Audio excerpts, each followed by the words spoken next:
आज हम सुनेंगे भगवान शिव के धैर्यपति अवतार की कहानी।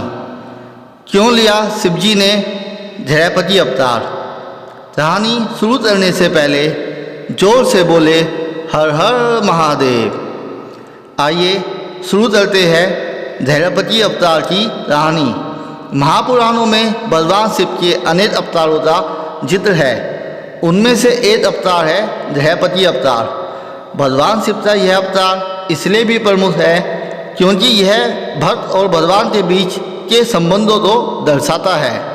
यदि भक्त भगवान की सेवा और तपस्या सच्चे मन से करे तो भगवान अपने भक्तों की हर इच्छा को पूरा करते हैं। एक बार की बात है, नर्मदा नदी के तट पर धर्मपुर नाम का एक नगर था जहाँ एक ऋषि अपनी पत्नी के साथ रहते थे। उस ऋषि का नाम विश्वानर था और उनकी पत्नी का नाम सुचिसमति था। दोनों धर्मपुर में ही रहते थे और रोज भगवान की भक्ति करते थे। साथ ही वह दोनों एक दूसरे का सम्मान और एक दूसरे से बहुत प्रेम भी करते थे। उनके घर में संतान के अलावा भगवान की कृपा से किसी भी चीज़ की कोई कमी नहीं थी। संतान के न होने का दुख उन दोनों से बढ़कर कोई नहीं समझ सकता था। एक दिन अचानक सुचिसमति ने अपने पति विश्वानर से कहा, हे स्वामी, मुझे भगवान शिव के समान संतान चाहिए। अपनी पत्नी की यह इच्छा सुन ऋषि विश्वानर आश्चर्यचकित होकर यह सोचने लगे कि वह अपनी पत्नी की इच्छा तो कैसे पूरा करे। तब उन्होंने तय किया कि वह भगवान शिव की कड़ी तपस्या करेंगे और तपस्या करने के लिए वह काशी पहुँच गए।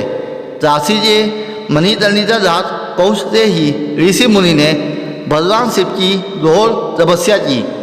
तपस्या के दौरान कई बार तेज आंधी और बरसात हुई, लेकिन उनकी तपस्या पर इसका कोई असर नहीं पड़ा। वह लगातार कई सालों तक भगवान शिव के वीरेश ऋण की आराधना करते रहे। एक दिन ऋषि विश्वानर को वीरेश ऋण के मध्य एक बालक दिखाई दिया। जब ऋषि ने ध्यान से देखा तो वह स्वयं भगवान शिव थे, जो बालक के रूप में प्रकट हुए थे। ऋषि विश्वानर द्वारा की गई भावपूर्ण पूजा से भगवान शिव बहुत प्रसन्न हुए और उन्होंने ऋषि विश्वानर को वरदान दिया कि वह उनकी पत्नी सुचिसमति के गर्भ से अवतार ले जाए। भगवान शिव का यह वरदान पाकर ऋषि विश्वानर बहुत प्रसन्न हुए। उन्होंने सोचा कि वह बहुत भाग्यशाली है जो उन्हें भगवान शिव के दर्शन हुए।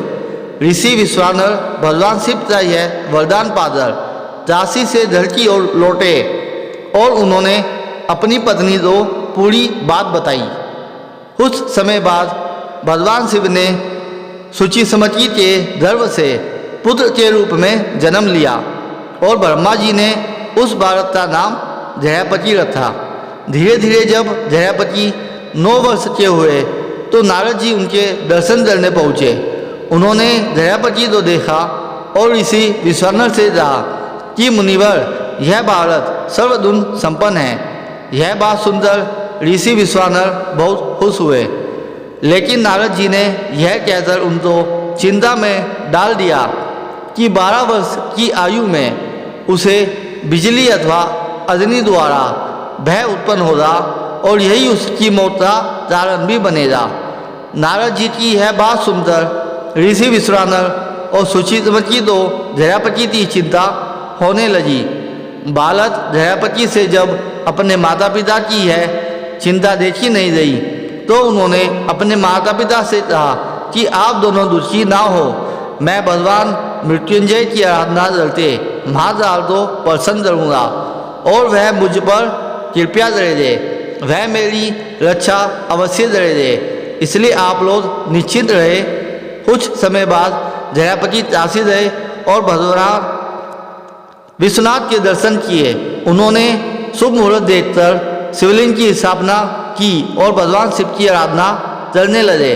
उनकी आराधना से खुश होकर देवराज इंद्र प्रकट हुए और उन्होंने धैर्यपति से कहा कि धैर्यपति, मैं आपकी आराधना से प्रसन्न हूँ, आप मुझसे एक वरदान मांगे।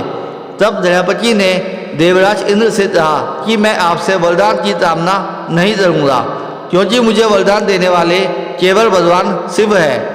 यह सुनकर देवराज इंद्र अत्यंत क्रोधित हो गए और उन्होंने जयापति पर अपने वज्र से प्रहार किया। तब जयापति ने भगवान शिव से प्रार्थना की कि वह उन्हें देवराज इंद्र के क्रोध से बचाए।